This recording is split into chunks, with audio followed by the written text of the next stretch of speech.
Good Wednesday afternoon, everybody. And Matthew and I are here. You might be able to see where Matt's um, allegiances lie today. Garrett Crochet, you know, starting the season with the White Sox, ends the season with another pair of socks. Yeah, yeah, it's like it feels like all off season. This was the discussion among people like Red Sox fans, like Red Sox Twitter, everything you see is talking about like, well, we need an ace, like we need a guy, we need a pitcher. They Hmm. made the trade for Garrett Crochet. Some people Hmm. I think weren't really like overly thrilled with it because they're Uh like, huh. well, we need an ace, and we're trading for a guy who just came off of his first year as a starting pitcher and was on the innings limit and stuff like this. You're like, Hmm. how is this guy going to translate? Is he going to be able to be that ace? They really had concerns about his durability. Last night, 117 pitches, no walks, one earned run, 11 Hmm. strikeouts, 7 and 2/3 innings. He said to Alex Cora, I believe he said it was 2 days ago, that when they were sitting in the dugout together, just Hmm. kind of talking over some stuff. He said, "You're going to make one call to the bullpen tonight or tomorrow night, and it's going to Hmm. be happy." And Alex Cora made one call to the bullpen, and it was to Aroldis Chapman last night. And Right. it's everything you could have dreamed of when the Red Sox made this trade back in the offseason. And I mean, he's delivered and then some for the Red Sox this year.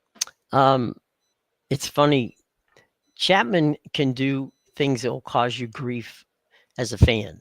Hmm. Loading the bases last night with nobody out. That was kind of a you know a tightrope. But when he's on, and Hmm. he may have gotten off to kind of a wobbly start there, but boy, he closed it, and that was a very entertaining baseball game.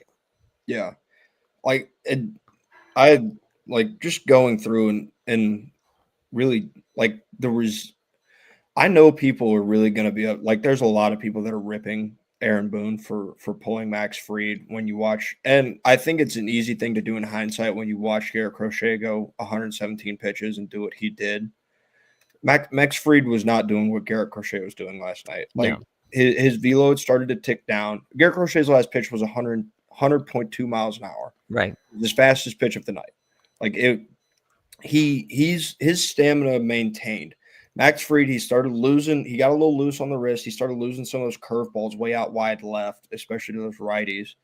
And he walked a few guys too. So like it, I know you're gonna rip him and be like, well, like he turned it over the bullpen, gave it away immediately. Yeah, but he left with the bases empty.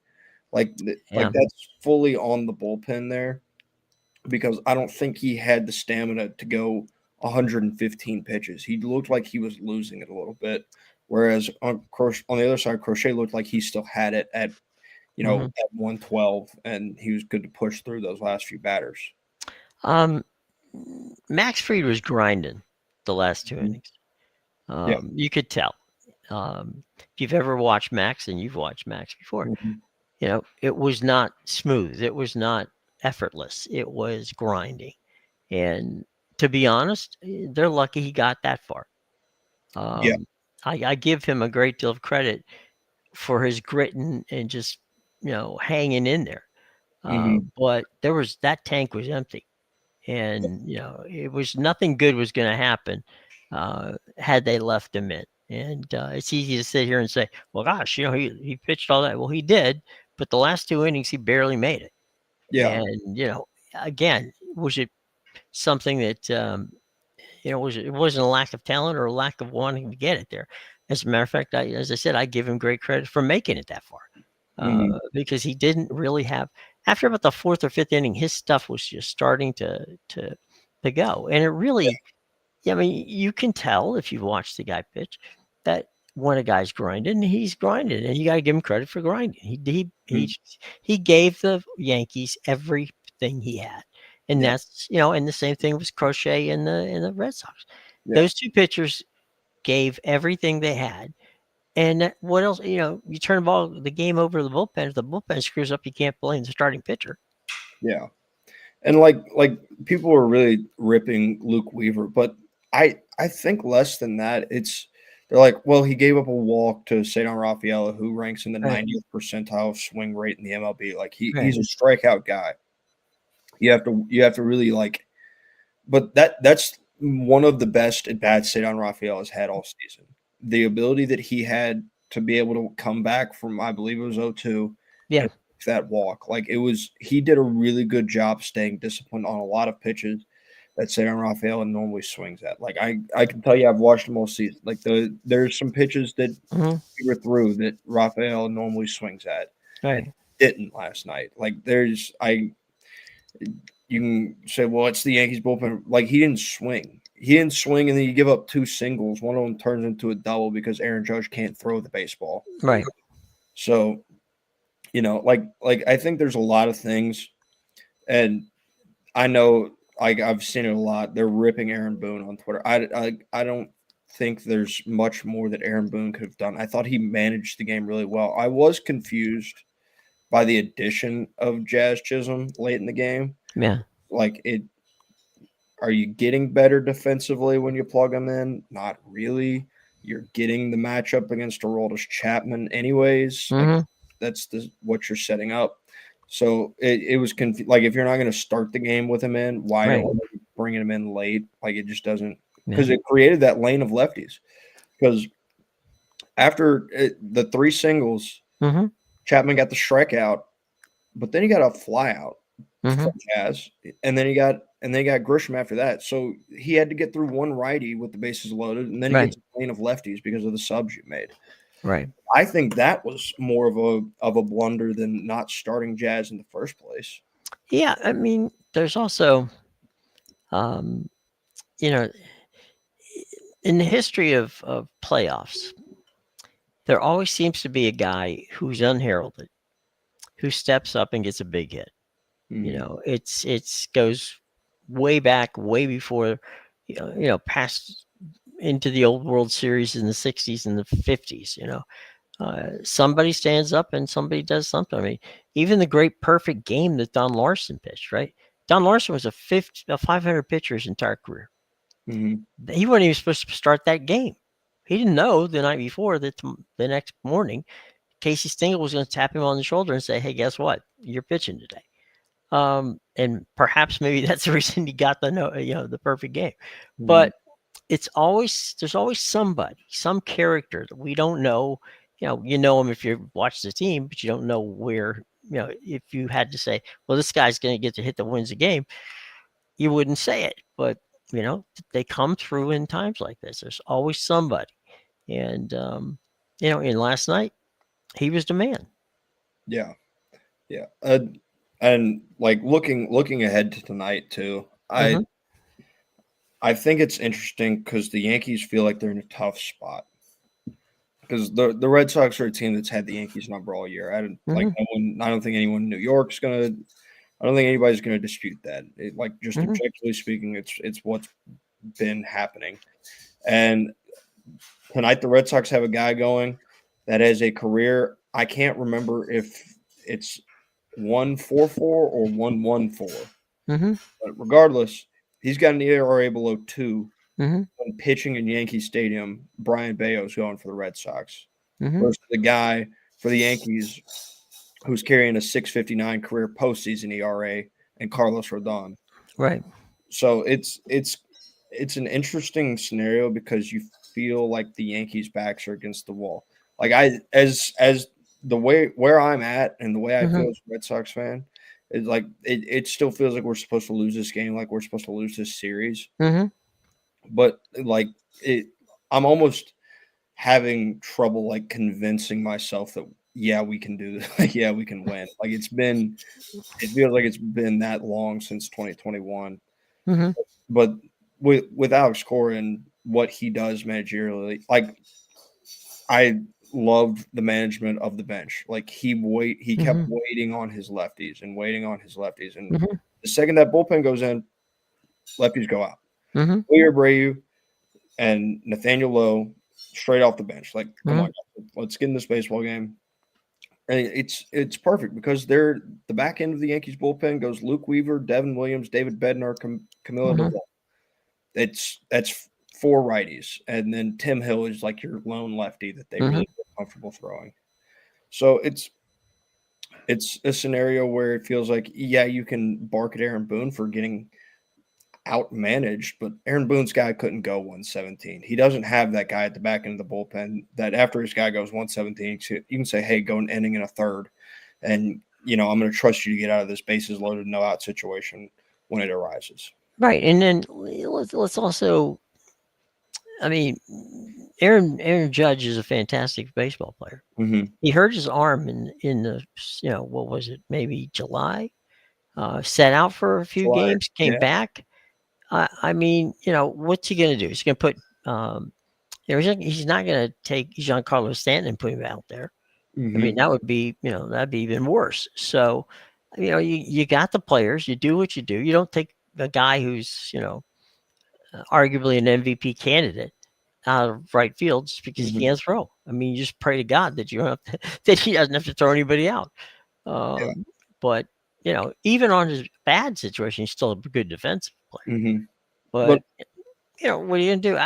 It literally, it's to me the outmanaged. I think Cora understands his team and what their limitations are, and Cora has always been a stats guy, right? He's your analytics guy. yeah. So I think that he played the averages and he won. Mm-hmm. Will that happen tonight? Well, if you're a Red Sox fan, you hope it does. But would I be surprised if the Yankees won tonight? No. Mm-hmm.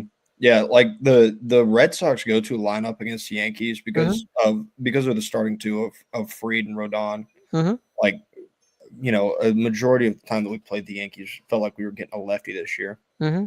And man, when the Red Sox get a lefty, specifically, I guess against the Yankees, because it just feels so much more magnified.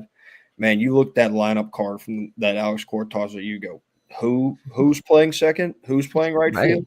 What are we? Who are we playing? These guys were in AAA Right. in July. Like, what are we doing? And they win. It doesn't matter. They win. Hmm. So it. Well, he knows his players. Like I said, I Mhm. mean that's a huge plus. And with regards to, I mean, Rendon to me, um, he's maybe a 3, maybe a 4. I mean, 2 years ago he might have been a 1 or a 2, but he's not there now. He had Um, moments like I think he carried an ERA somewhere around a 3.5 this year. Like ma- so he was much better in the regular season, but that postseason ERA is where you've got to make a change now. well, I don't think there's any question that he'll be on a short leash Mm-hmm. because it's a 1 game elimination right tonight.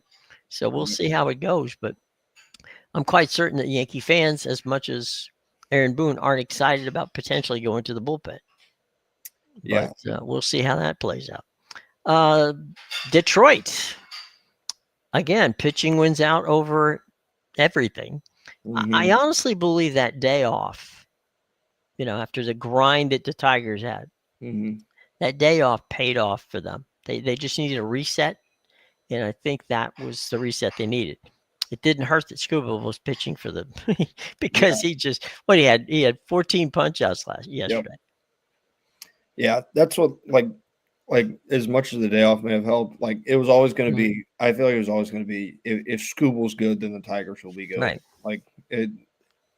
I wasn't expecting the Tigers offense to do a Right. whole lot, and they didn't have to do a whole lot because Hmm. let's be honest, like Cleveland's offense, when you watch them and how they score runs, it's very much in the old school baseball Sure. style. Like we're gonna put it in play and you've got to make the plays. And Right. that's how they scored their one run yesterday. Right. Was off that exact scenario. Right. So They play small ball. yeah, they're not gonna just bomb you with home runs or anything like that. But Hmm. they find ways to score runs. But Hmm. you like they're not gonna score a ton of them either. It doesn't Hmm. always feel like this is a very manageable offense to get by. Hmm. Now, will the Tigers get by it? I don't know. You gotta win. You gotta win one more. Hmm. But We'll it we'll was see. dream start for Detroit just in Hmm. terms of having Scooble do that because when they won, I think it was when they won last year in Houston, like nobody picked them to win that series. God knows I didn't pick them to win that series. Hmm. Um, and so it was Scooble going, and giving Mhm. you that performance that worked. Like their offense scratched enough across enough runs, Mhm. and Detroit's pitching led them to the promised land last year, Sure. and they won the playoffs. Well, they did well yesterday. We'll see how well they do today. What I was surprised though, in that particular, it had nothing to do with the game, as a matter of fact. It had to do. There's 29,000 people in Cleveland, and I Mhm. thought, Cleveland's a good baseball town, and normally, they're going to sell out, and everybody's going to represent. They didn't draw 30,000 to that ball game yesterday, Yeah, and I understand it's 1 o'clock. Okay, cool, but it's playoffs, and you yeah, would think that they would find a way to get there. yeah. You would think, but I will say that 1 o'clock on a Tuesday is like a tough time to have Yeah, a playoff baseball game. Like it's one thing if you like rolled into the month of October right. and you're like fully in the month of October and you're the Mhm, DLS or the CLS or LCS, LDS. There we go. mhm, there you go. Had the flip flop there. Then you can like get people to buy in. You're like, man, this is a 3 game series. Like we're it doesn't even necessarily feel like we're all the way in the playoffs yet. And you're asking me to come out at 1 p.m. on a Tuesday. Yeah, I don't know. I don't know. They sold out Wrigley Field, Well, um, in the afternoon. And I'll be honest, I thought the Padres would fare better, but the Cubs, hmm the Cubs didn't disappoint the home folks. They went in, they played the game. It was like an entirely different Cubs team from what we saw last weekend when they couldn't beat anybody. yeah. I mean Matthew Boyd went out there and pitched a fantastic game. Only gave up a run. Mm-hmm. Let's double check and make sure it was Matthew Boyd. Yeah, Matthew Boyd. Mm-hmm. Four and a third of 1 run baseball, and then your bullpen comes in and gives you 4 and 2/3 Mm-hmm. of no run baseball. Yeah. Like that's the Cubs bullpen isn't exactly like it's good, but it's not Mm-hmm. exactly the strength I would say of Mm-hmm. that team. Like you figure if the Cubs are going to have to win are winning this series, they're scoring runs because the offense is by far the like the strong point of their team. And they didn't have to score runs. So it was I think as a Cubs fan, it gives you hope just because like hey, we're able to win a baseball game in that way. Like Mm-hmm. that's not how we really are normally Not how winning. you're built that way, but Yeah. yeah. And we won that way. So that's promising. And Mm-hmm. also the lack of production from the top of the San Diego lineup is a very real problem that if it doesn't show up again today, they're going Mm-hmm. Right. They're paying those guys a lot of money at the top of that lineup. So hmm we'll see.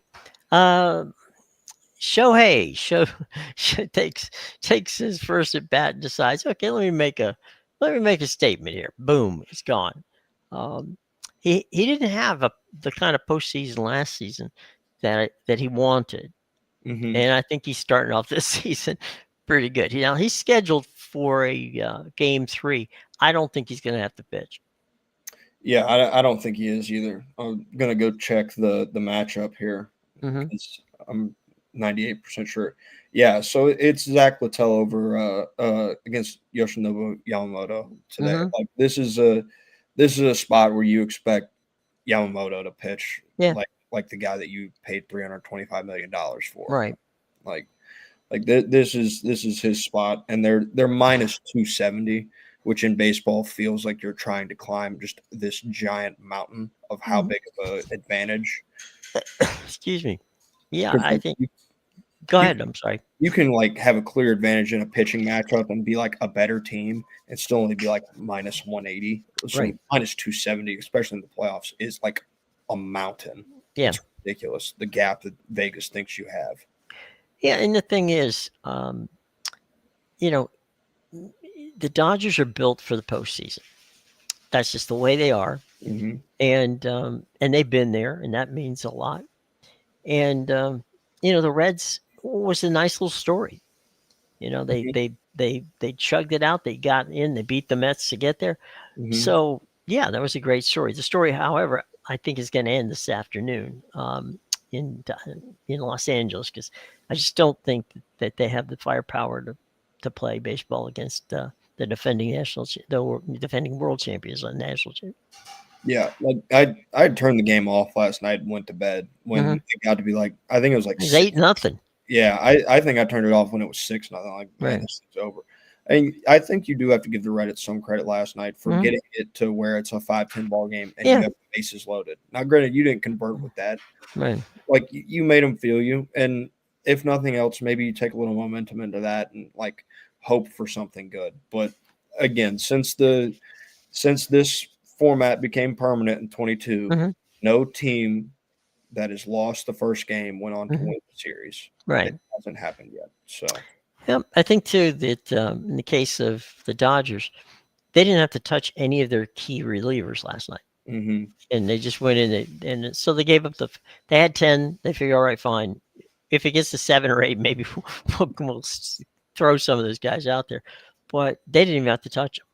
mhm. So that's a big plus for them going into tonight's game I will say, because I or don't this think we, afternoon's game. yeah, I don't think we really touched on the game today between the Padres and the Cubs. I found this interesting. Oh, go ahead. The Cubs are going.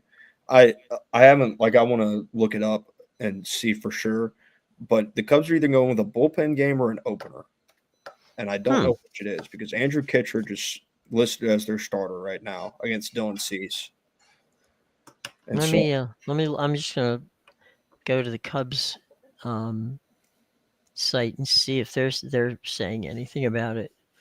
So you think they're going to go with a bullpen game? it's either a bullpen game or an opener. Like I'm not sure. He Kittredge pitched an inning yesterday, Uh huh. and he's been a bullpen guy all season. I don't know why they would. I don't know where they would Yeah. legitimately I stretch. don't. They don't have a pitcher listed. Um, Okay. See which on it like I'm just looking on the ESPN app. They've got right. that's where they've got Kittredge listed. Hmm. So Well, he may be. I yeah, mean, but the Cubs do not have anybody listed at the moment yeah. on MLB site, which is uh, we'll see. I Which I mean, think is a larger issue moving forward for the mm, Cubs. If like assuming they were to win this series and right. maintain the trend of wild card game one winners winning the series, they have a real issue in their starting pitching depth. Hmm. And how thin is that bullpen going to be stretched out in order for you to make it to the World Series per se? Well, if you look at it and you were a Cubs fan over the season, right? They were incredibly competitive. They were in first place for a Mhm, number of weeks. But then things started to turn. The pitching didn't get there. Milwaukee started playing much better baseball, mhm, and so at the end of the day, the Brewers win the division. The Cubs finished a strong second, but there's a reason why they lost all that momentum, and pitching is probably the key point there. It's not they've got guys can hit. That's not the problem. They play good defense, so pitching has been a problem. And as we know in the playoffs, is that pitching is magnified 10 times over because you don't have a lot of room to um, to have a bad day. yeah, yeah. They like their offense is it pretty much has performed day in and day out. Mhm. Like I said, it was impressive that they won the game yesterday the way they Right. won it. Hmm. So I think that would be a positive. But still, if you're looking at a place where like we don't know where we're going game two of the wild Hmm. card series, that is an issue. Yeah, that would definitely cause some pause. We'll have to see.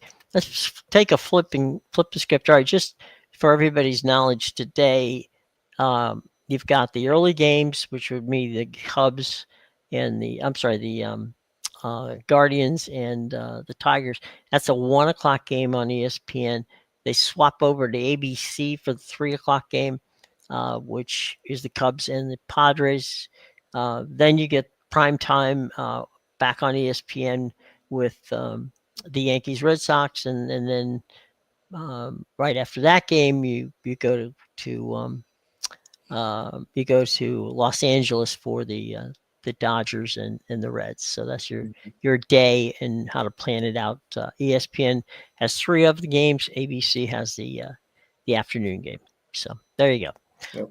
Thursday night, speaking of Los Angeles, the Rams are hosting the San Francisco 49ers. Um, a lot of controversy in San Francisco about who should be the quarterback. And I don't know. I mean, it's suddenly they're looking at you know Brock Purdy and not necessarily thinking he's the guy. Yeah, like Mac Jones has played relatively well. They did lose Hmm. last week to the Yeah. Jags, but Brock Purdy threw two picks. He's Hmm. questionable through two touchdowns. Like I don't know why you would have a quarterback controversy, Hmm. to be honest with you, because like Mac Jones, I'm just quickly box score scrolling here, but the two teams that he beat aren't exactly world beaters. Like he Hmm. beat the Saints and he beat the Cardinals, who the Cardinals are improved. I Right. think we can agree on that. Are they like some like, oh my god, I can't believe we won this game with our backup quarterback type of team No. at home? Not Yeah. really.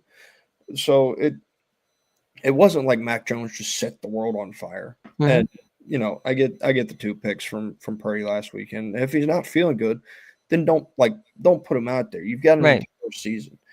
I you I think the thing that I wouldn't understand from this standpoint is if you've got the guy who you believe is your starter and your guy for the season, but you've also got a guy sitting on the bench that you trust. Why not let him play the games until your guy that you want in for the majority of your season is really ready to go? Like Hmm. why would you push it in a sense to where you're back, like you're sitting here and you're all of a sudden he's questionable again after he played last week? Right. Like give him the time that he needs. Yeah. No. And I don't think that. I mean, I think Brock Purdy, whenever he comes back, will be fine. Yeah, You well, know. Brock Purdy played last week. No, I understand. What Yeah, I'm saying is when he gets himself right. yeah, Uh, if if they needed to hold him out, Kyle should have held him out in another game. yeah, and And because this game against the Rams is important. yeah, and it does. I'm looking at his season numbers. He's Hmm. thrown four touchdowns and four picks. Hmm. He's even on the touchdown interception ratio, which isn't Okay. good at all. No. And then you got your wide receiver one, Ricky Pearsall. He's also Hmm. questionable to go tomorrow night. So it feels like the 49ers are going to be fighting an uphill battle. I think the Hmm. line is sitting at, yeah, it's at 6.5 now for the Rams. It opened at 3.5 for the Rams. So there's been a lot of A money. lot of money going the other direction. Yeah, Yeah, that's a definite tell. Um, yeah. quick, quick question. We have another Sunday morning game. This time in London, Hmm. Minnesota and the Cleveland Browns. Kenny Albert and Jonathan Vilma on the call for the NFL Network. Uh, How how do you think? I mean, among your friends and such, how's the Sunday morning games going over? Like I was, to be honest with you, last week, and I was frustrated. I was frustrated because I woke up at 9:30, 10ish, Hmm. and I went to bed. My starting lineups were set. Everything was good. Jalen Warren was out. Like it Hmm. was like an overnight. I think he got ruled out at like 5 or 6 a.m. Hmm. Eastern time. So I was like, what the heck are we doing? But like it's not something I'm just dying to get up to watch. To be honest with you, like Hmm. especially when you're tossing the matchups my way that you're tossing right now. Hmm. Right now, the Vikings are a team that's on their backup quarterback, Hmm. and like last weekend, the Steelers were a team that were like okay, they weren't like must see TV, and then this No. weekend you're tossing the Vikings and the Browns at me. Hmm. So your only storyline is the fact that Joe Flacco is now no longer the starting quarterback in Cleveland, and they've named Dylan Gabriel the starter, which I think is We'll see. confusing. It's probably confusing everybody, including Flacco. Um, Hmm. but yeah, I mean, I don't get excited about the 9:30 games. I mean, it's just you know, it's like, look, guys, we got a whole day worth of football. Hmm. If what the other thing is to me that would be absolutely nuts What if you're in California? I mean, you're at 6:30 in the morning to watch a game No, between two mediocre football teams. no, yeah, it's no. It, like it's just you're missing. I know what they're doing with the in terms of Mhm. the international outreach, and like that's the reason that they're doing it. They're trying to grow their Right. brand better internationally, right? But doing so, you alienate a lot of like your customer base on for now. Granted, it's only for one game, but still, like there's not a lot of people that are getting up and like, all right, just had a long day of college football. Can't wait to get up at 9:30 Mhm. and be ready for this football game because especially when they're not like exciting teams. I think that's the biggest thing that Right. the NFL has to know. I know that it's like we don't want to take some of these good teams out of like this precious primetime slot. Mhm. But if you don't give people a good matchup, you're not incentivizing them to get up and like Right. make an effort to go watch this game that's starting 3.5 hours earlier than all of the other ones. Well, the thing to me would be, and I know this from knowing people who have season tickets to many different teams. You know, they're not happy that they lose an extra game, which would have Mhm. been a home game, Yeah. and secondarily, they're upset because they have to then get up and watch the game because being flex, even if you're flexed on Sunday, right? Mhm. You got everything set for for a 1 o'clock game, and suddenly you find out that game's at 8:20 at night. Well, Mhm. you're in Georgia. You know that a lot of the fans that go to the Falcons games come from all over the state of South Carolina. They come from Alabama. They come from all over the South. Mhm. That 1 o'clock game, that's great. Maybe even if they have to push it to 4 o'clock, okay, fine, I can deal with that. But you don't get a kick till 8:15, 8:20. That means that game's not gonna be over until after 11, and then you have to go home, and that's tough. Yeah, the big flexes in the NFL are ones that you don't really get. Like Right, I think if it's one thing, like in college, I know that the flex windows are like, well, this game's going to be at 3:30 or it's going to be at 7:30. Like right. that's where you can flex. You're not going to be able to flex it from like 1 to 8. Hmm. That's way too broad a window for people traveling. Like I Hmm. think that's the biggest thing is the travel aspect of flex Hmm. that I don't really appreciate. Oh, and I have another note going back to the playoffs here in a second that Okay. I'll get back to. But yeah, no, the flexing like it. I think people do things so often in the Hmm. aspect of looking for business, like what's good for our business, what's good for Right. our numbers, that they really sometimes they just like punch the fans that are really driving. Hmm. Like they show up every Sunday or they show up every Saturday. They're just Right. taking them. They're looking them in the eyes and they're punching them in the chest and walking away Hmm. with some of the stuff that they do.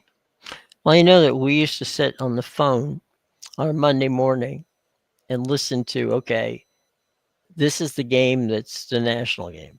Mhm, This is the game that ESPN gets. This is a game that then when I was working for the Big Ten network, mhm. it was okay.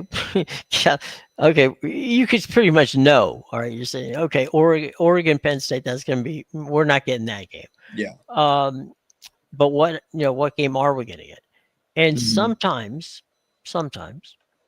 we ended up with a game that was better than we thought Yeah. because they decided that, let's say Mississippi wins, like they did last week. Mhm, So so the network decides, oh, wait a minute, that was a 1 o'clock game, or a noon game. We're gonna flip it to 3:30, mhm. and you're like, okay, that gives us an Alabama game or a Georgia game that we would not have had. Yeah. So we'll take it from that standpoint. But now you've got almost every game in college football being played on television somewhere. Yeah. So it is an absolute and total mess when you start to begin. Okay, where's all this stuff going to go? Yeah. And then you throw Notre Dame in the mix, and it does make for a very bizarre situation for fans. I mean, you as you say, tailgate people more in college than in pros. They come in the night before. They enjoy. They get to their parking space that they've had for 100 years, and they have friends that have been around there, and so it's a big getting ready for the game, and going through the parking lots in early in the morning. The great smell of breakfast from people who've been out there and ready to rock and roll. That's it's not the case in a night game. You went to a night game the other night with Georgia and Alabama. The vibe at night is not like the vibe in the daytime. I'm not saying one's better than the other. I personally feel that the early game is better than the late game, but Mhm. for the fans. Yeah. But because again, what you're going to do, and it's not a big surprise TV wise. You there's a lot of times in football there's nothing going on. The guys just stand there waiting to come out of commercial break. Mhm. So at that point, as a fan, sitting down at night, you still have to drive home. The game's still going to get over after 11 o'clock. You're going to be lucky if you get out of the parking lot by midnight. And by the time you Mhm. get home, it's the wee hours of the morning. Yeah, no, it definitely is. Like it's it's not fun leaving a packed stadium, like you're Hmm. shoulder to shoulder trying Right. to shuffle out of the stadium Hmm. at 11:30. Like Hmm. I don't think anybody's like, "Oh, yeah, love that." You're tired, you just watched your team win or lose. Hmm. It's just like a real I what I will say is I think an atmosphere like inside of the stadium, Hmm. just inside of the stadium speaking, Right. I think generally speaking, your atmospheres at night are Hmm. going to be a little bit better. Hmm. But in terms of everything outside of just the pure stadium atmosphere, Hmm. like I think the players prefer an earlier game. I think like fans that aren't like well we want the advantage like with the fans that are actually showing up are the ones that are like yeah no 3:30 is good like I would prefer to leave here at 7 instead of at 11 like it's an obvious shift. There's an interesting thing in college football when it comes to the picking of the games in the night and the whole routine. Um, the the league, the Big Ten, allowed some of the teams to say we'll do a primetime game, but it won't be after the month of October, Hmm. uh, and because of the weather, because of the potential fact that it might Hmm. snow. The last thing, I mean, State College, where they played the game the other night with Penn State and Oregon. Um, it's not it's not built for 120 I mean 102,000 people to get in and not get out. I mean Hmm. you're gonna be lucky if you takes it not even get out in 90 minutes because you're going to state roads. Eventually you get to the turnpike, but you still have to eventually get there. It's Hmm. not like just off the turnpike because these stadiums weren't built for that. These stadiums are built on college campuses Hmm. and not they're not built. I mean, Athens is a nice area, but it's not a big town either.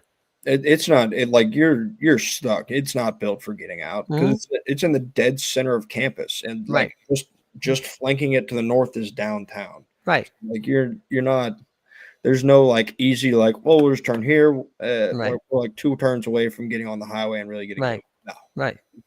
That's the same, we were talking about the Rose Bowl. It's the same Mhm. same thing with the Rose Bowl. The Rose Bowl's in the middle of, it was built 100 years ago, and it's in the middle of, of a residential area. So, you Mhm. know, yeah, on game day, the fans in that particular people who live in that particular area aren't happy because maybe they're not going to the game. Maybe they just want to go out and do some shopping, and all of a sudden there's 100,000 cars. Now, fortunately for them, not so much for the for UCLA. And no, UCLA has not drawn well, but Yeah. Yeah, but I'm sure it's a so breeze getting in and out of there when that's UCLA is right. around. I said I'm sure it's a breeze getting in and out of there It's a when lot easier. Well, here's the thing, which I think is kind of fun from a standpoint of it's become a destination when they started saying Rose Bowl, it's gonna UCLA is gonna play in the Big Ten. There's so many transplanted Southern Californian, I mean Midwesterners to Southern Mhm. California that you could get 50, 60,000 to a game at the Coliseum. I mean at the at the Coliseum or at the over at the Rose Bowl. but most of them are going to be rooting against UCLA. Yeah, yeah, it- So like if Penn State goes out there, I guarantee you there'll be two Penn State fans or three Penn State fans to every UCLA fan. yeah. Well, you're gonna get to see that this weekend. Yeah, That is the trick there. I was thinking about that. I'm thinking, that's a. I mean, because again, it's the Rose Bowl. You want to go. You want to, Mhm. you want to be able, and it's a beautiful building to go to. So, Yeah, and and there's not a bad sight line in the whole damn place. yeah. That does kind of remind me of last year. Penn State went to USC, Hmm. and USC I say offers had offered this fan experience, and it was just like open, and you could Hmm. run out with the team. Like that Hmm. was something USC offered. So a Hmm. Penn State fan just bought it. He signed up for it. He ran out. He ran out with USC That's full funny, head to toe Penn State stuff. right? So yeah, I'd say they probably are going to travel a little better than the UCLA fans that well they don't have to travel, they just have to drive down the road. But It's a 35-minute, 40-minute ride from Westwood to over to oh well, Pasadena. So it's not as. I mean, it's not. Miami used to be where the baseball park is now. hmm That's where the Orange Bowl used to be, yeah, which wasn't that far from Coral Gables from the campus, and now it's out. At it's my like a they, 45-minute drive, isn't it? oh yeah, it's if you're lucky. Yeah, I mean, they named the area, Miami Lakes, which is silly because they're 5 minutes away from the next county, so hmm they're actually closer to Fort Lauderdale almost than they are to downtown Miami. yeah, But so it's tough for Miami fans to get out there. I hmm mean, at least if you're on campus. But oh, so yeah, there's that situation. There's the situation with UCLA. mhm. You're making it hard if you just want to go to the game to go to the game. Well, speaking of Miami and all this stuff, Hmm. talking about flexing stuff, I know that there were a lot of people, and I think specifically in the city of Tallahassee, that Hmm. were very upset with ESPN and College Game Day because it has felt like a foregone conclusion since Kirk Herbstreit mentioned it on the broadcast Hmm. during the Florida and Miami game that game day would be at FSU in Miami. And then they Hmm. made the shift on late Saturday to go to Alabama Hmm. when they were playing Vanderbilt. Right. And like it drove a lot of people crazy. Like you had like official releases from like certain people within the university Hmm. supposedly. And this is all stuff that you see on the internet, so take it with a grain of salt. That like we're like, yeah, college game day's here. Like go ahead and like get in, like go ahead and start applying for your tickets or whatever. Hmm. And they just flipped it around all because FSU lost on Friday. Like Yeah. the It's Bama has one loss to FSU. Why are you going there? Like yeah. this is a legitimate matchup with stakes for the ACC title on the line, Hmm. Right. and they said, eh, why not? Yeah. Let's Why let's not just go go close? over to Alabama because we haven't been there, and Yeah, we what don't have to pay Paul Feinbaum any money to go. yeah, what was it like? Maybe 12 months since they've been there. Like Yeah. they went there last year. I'm 98. What I know they went there last year. Let me rephrase that for uh, Georgia. a little inside baseball here. They meaning the conference and ESPN um, try to give the schools 3 weeks notice to say Mhm. there's a very good chance we're going to do game day there. And so so they work on the logistics because there's got to be a set built. There's got to be, where are we going to put Mhm. it? Where's it? So it's not like I mean, and of course, at FSU and Alabama, they've both been there before, so they know what to do. But at the end of the day, there's still logistics issues Yeah. and all that. And so, yeah, you can when they make a change like that, just affects the fans. You affect you they're everything from security to people building the set and putting the set in and doing all that stuff. Mhm. Um, so there's a lot of anticipation, but there's also a lot of hard work that goes on behind the scenes Yeah. to make it. And the fact that they just kind of pull the plug and go, okay, we're going out to Alabama, Yeah. um, to Tuscaloosa. I don't see where that's going to register. Uh, I mean, Vandy's a nice story. I mean, there's no question Mhm. about that. Alabama wins. Okay, cool for them. Yeah. But I mean, this is the game of the year in the ACC, and the game of the year uh, on Game 5 is pretty amazing from that Yeah, standpoint. So why would you not want to just stay with it and yeah. and go for it? Because Vandy and Alabama are not going to move the needle at all. No, no, they aren't. Like it really is like there's right now. What is it like? Georgia Tech is really like the third best team in the Hmm. ACC. Yeah. I think people would probably say. So like it feels like these two are currently the class of the ACC, Hmm. and you just drop them for yeah, Bama beat Georgia last weekend. That's a really good win, but Hmm. and Vanderbilt's like handled their business. Like Hmm. that's all they haven't been. They've been really good, but they haven't been like wow, like this is a world beater Vanderbilt team. They've been a really good Vanderbilt team. They've been a Vanderbilt team that has reinvented themselves compared to what Vanderbilt used to be. Hmm. I don't think anybody's expecting Vanderbilt to go into Tuscaloosa, Alabama, and win this football game. Like I'm Hmm. pretty sure the spread is double digits. Right. Well, the other thing too is for the better part of 4 weeks, you've been promoting these two teams, Florida Yep. State and Miami. You've had them on television, either in any number of different windows.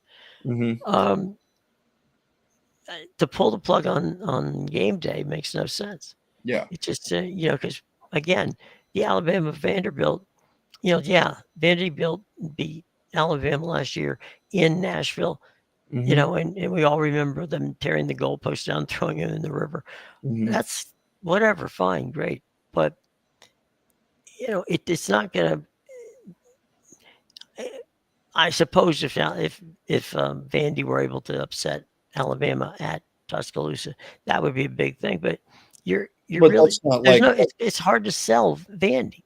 yeah, it's not going to drive people into Tuscaloosa or to turn on the No. TV to see game day at Tuscaloosa because Vandy might upset them. Like the upset itself would stand alone, separate of where your destination was.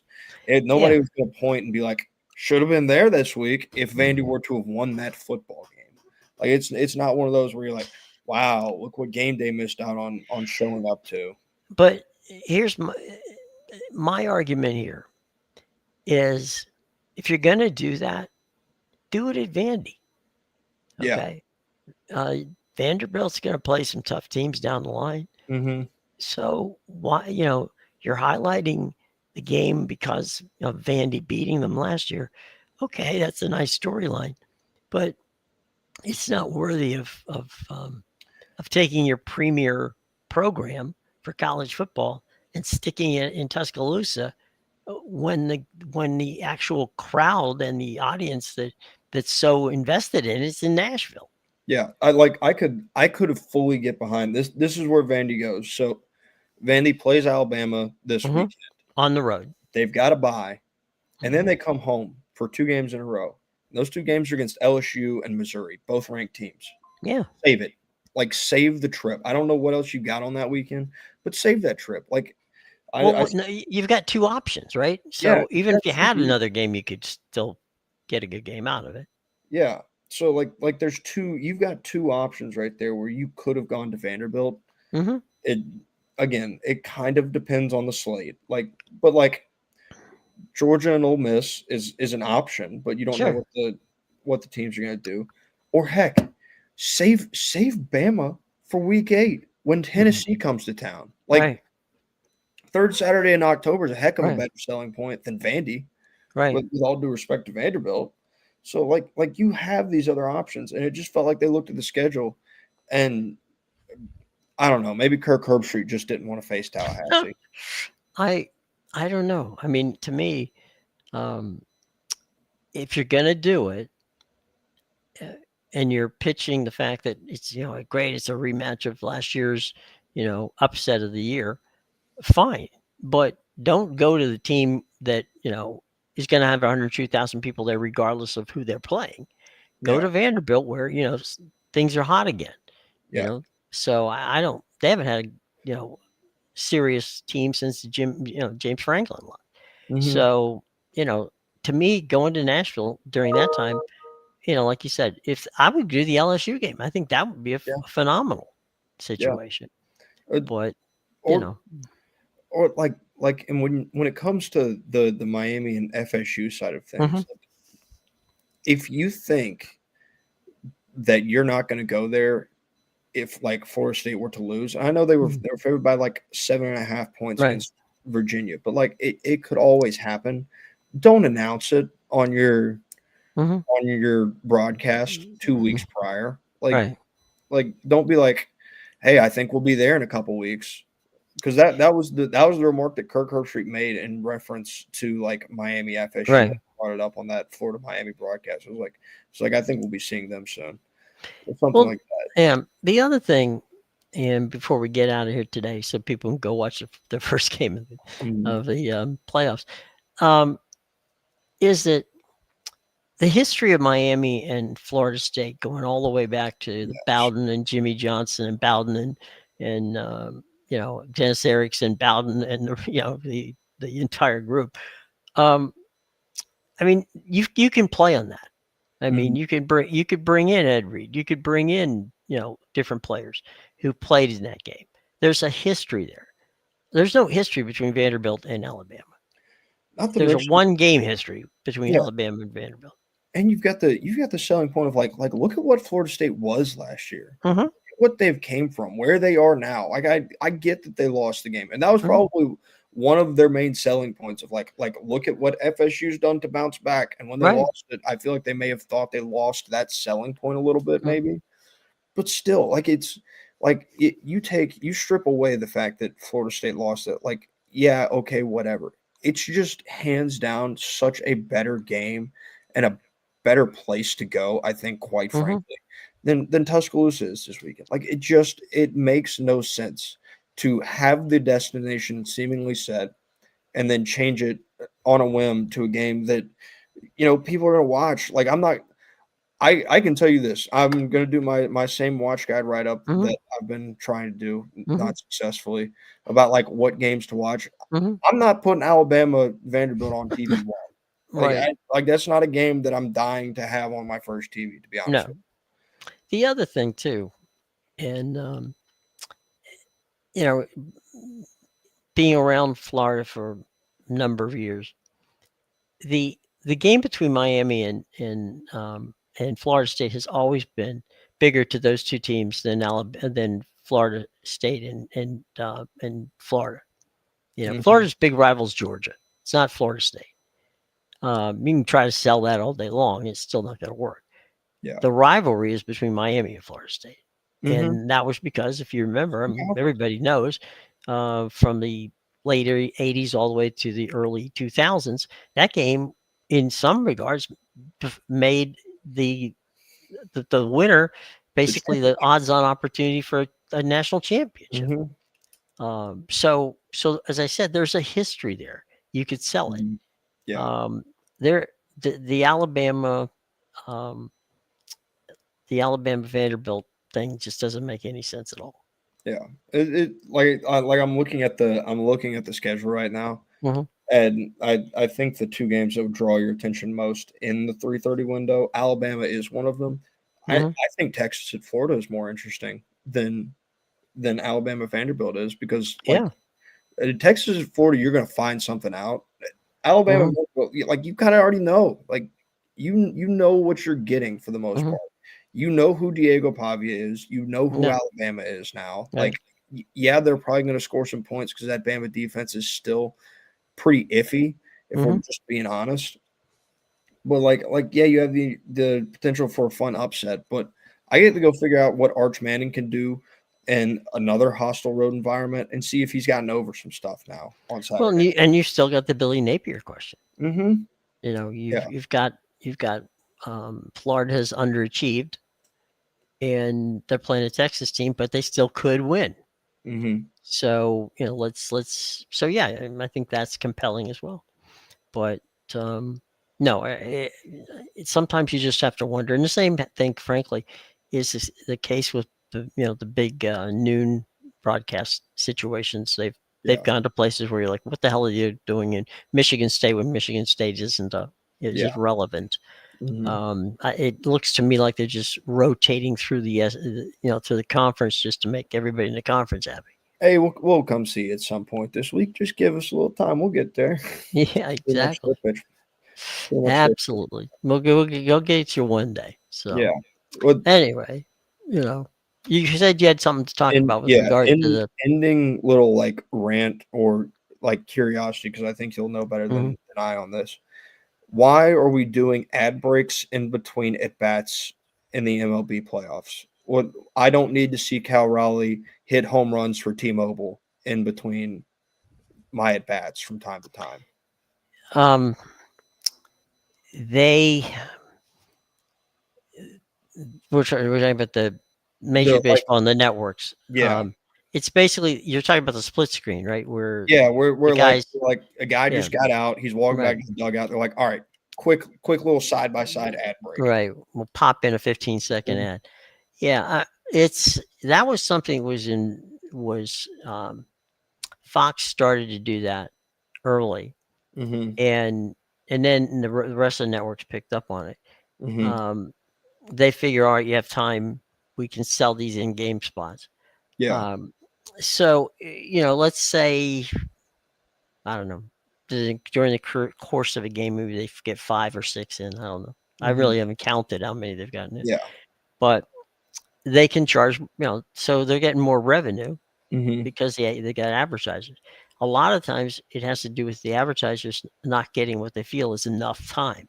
Okay. mhm, So, especially in the playoffs, because it's worth more, mhm, they're going to try to do whatever they can to get as much of that content in. And if they have to do the split screens, and by the way, I actually have seen that on local broadcasts too. mhm, Where they do you're watching a game and all of a sudden, it's like they pop up a Papa John's ad, and you're like, what the hell's going mhm. on here? But they stay split screen, so you don't miss anything. They Yeah. do that a lot in NASCAR and in IndyCar and Well, auto racing as well. that's what the thing that I tweeted about it last night, but Hmm. the thing that like the PGA Tour Hmm. uses it like all the time, and Hmm. I think it might be the least popular thing on the PGA Tour. Like every single big tournament they have that has that playing through feature, Right. there's like a million tweets about like what am I doing? Why am I watching these ads? Just Hmm. like stop. Let me watch the golf. Let me hear what's going on instead of. Hmm. And I will say, and what was I? This is when I really noticed it. To be honest with Hmm. you, is it was in one of like a high leverage situation where Hmm. like the Red Sox were pitching, they just got a guy out, and I'm like, Hmm. man, we got runners on first and second, and Hmm. I got to watch Cal Raleigh interrupt me really quickly to do this ad for T-Mobile. So it's like this is the In last. fairness, you shouldn't be mad at Cal. He had nothing Yeah, to do with no. it. I'm not mad at Cal. It's just like, man, why are we interrupting the game now? Because we can. Yeah, Um, that's because you can. Yeah. the Let me wrap it up with this. Back in the day, as he'll say, we used to have a deal on local broadcasts on baseball Hmm. where the we take a towel and put it on either the first or third base low camera, and when the towel was on, the umpire knew that we were in a commercial break. The moment the Hmm. towel came off, you know, they could get in play. So after about a year and a half of this, home plate umpire kept walking over and going, I don't care when that towel comes off. We're going to start playing. And if you come back and you're in the middle of a at bat, that's your problem, not mine. Yeah. So they were going that route. But yeah, we'll have to see. It's because they can. Yeah. So there you go. All right. So we shall see you again on Friday. And we got a lot to talk about on what's going on in college football on Friday. And we may, by that time, Matt, know some of these baseball teams that have moved on. Hopefully, your Red Sox will be one of them. Hopefully, hopefully. Any So prediction on tonight with the Red Sox? prediction tonight for the Red Sox. Like I've got a very similar kind of nervousness about me tonight that I had going into last night, Mm-hmm. but it does feel like a little better just because it's got that feeling of like we have the Yankees number, and Mm-hmm. so like I think the thing that stuck out most to me is like where the Yankees kind of are mentally. Mhm. Jazz Chisholm did his media availability last night Right. with his back turned to him when they were trying to ask him about why, like him, what his feelings were about not being in the starting lineup, yada yada yada. His back turned. Like, Right. dude, come on, like you're in the playoffs. I Own get you're it. not Yeah. happy that you didn't start. Mhm. Get it together. Like that's a terrible look for your Right. clubhouse. So Brian Bayo is going to do the same thing that he's been doing at Yankee Stadium for Mhm. his entire career. Well, there you go. All right. We'll see y'all tomorrow. I'm sorry. We'll see y'all on Friday. Have a great day tomorrow. Matthew, looking forward to see you on Friday, my friend. Absolutely.